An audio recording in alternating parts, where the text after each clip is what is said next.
बात जब ईश्वर की जानकारी की आती है, परमात्मा की जानकारी की आती है, बात जब प्राप्त करने की आती है, तो कह देते हैं कि परमात्मा तो 7वें आसमान पे है, परमात्मा तो बहुत दूर है, परमात्मा को देखा नहीं जा सकता।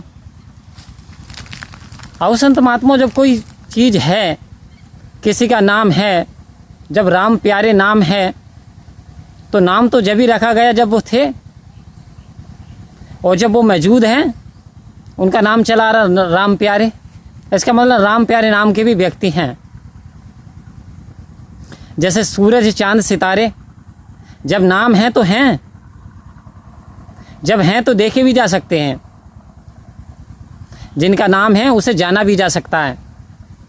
लेकिन बात यही आती है, क्या इंसान मरने के बाद परमात्मा की प्राप्ति करता है, या जीते जी परमात्मा की प्राप्ति हो सकती है?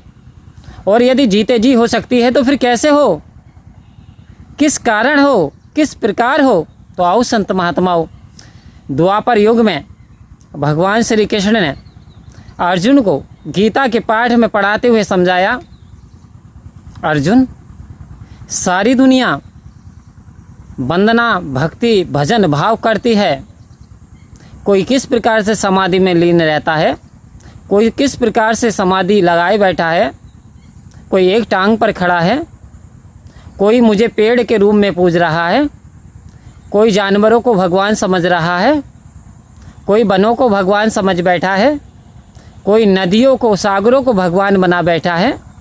तो अर्जुन सुनो, तो अर्जुन कह रहे हैं, तो क्या प्रभु वो लोग गलत दिशा में जा रहे हैं जो कि आपको डिफरेंट रूपों में पूज रहे हैं, तो उनकी पूजा लेता कौन है? भगवान कृष्ण मुस्कुराए। अर्जुन, बात तो फतेह की है, जब इतनी सारी व्यक्ति और मेरा ही नाम लेकर के भिन्न भिन्न रूपों में मुझे मान रहे हैं, तो आखिर उनको क्या उनका इच्छा रूपी फल मिलता है? तो भगवान श्री कृष्ण कहते हैं कि उनका फल जरूर मिल रहा है उन्हें, जो मांगते हैं मैं उन्हें देता हूँ। यदि पेड़ रूप में पूज रहे हैं वृक्ष रूप में, तो वृक्ष रूप में भी मैं ले रहा हूँ। यदि पशु रूप में पूज रहे हैं, पशु रूप में भी मैं ले रहा हूँ।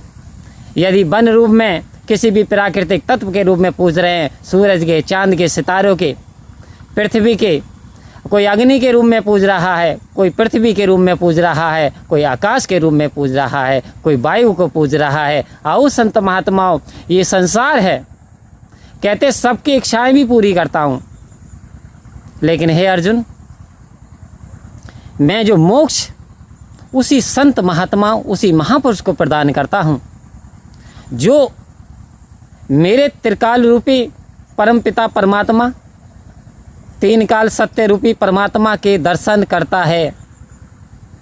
भव सागर से वही पार हो सकता है जो तत्ववेता सतगुरु की शरण में जाएगा और मेरे ज्ञान को अर्जित करेगा, जो कण कण में रमे हुए राम के दर्शन करेगा, जो कण कण में कृष्ण को देखेगा, जो कण कण में इस निरंकार जिसका कोई आकार नहीं है, यदि इस रूप को देखेगा और मान करके मेरी पूजा भक्ति वंदना करता है, अर्जुन निश्चित वो भव सागर को पार हो जाता है। अर्जुन कह रहे हैं, प्रभु कैसे? कहते हैं कि सद्गुरु स्वयं परमात्मा होता है।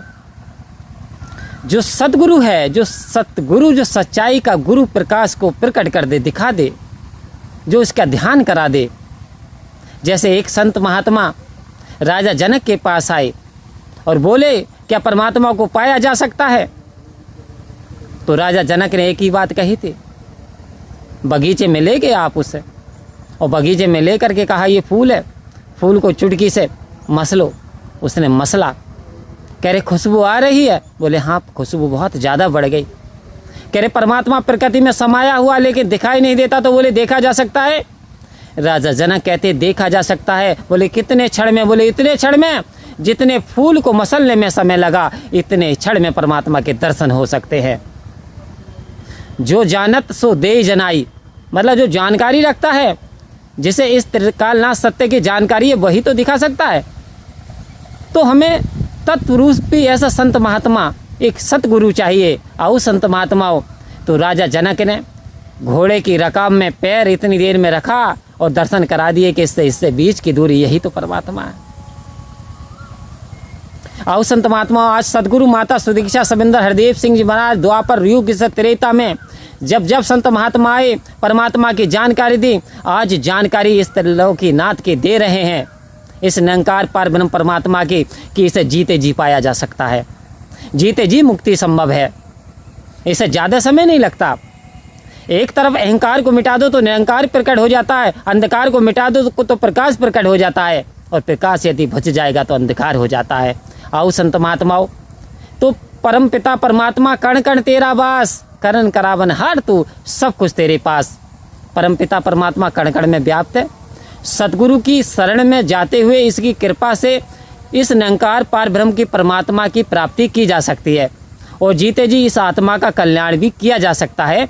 बट यदि हम सतगुरु के वचनों को अपना करके जीवन में ढालें तो परमात्मा की जानकारी की जा सकती है, परमात्मा को देखा जा सकता है। परम प्यार से बोलिए धन्यवाद जी।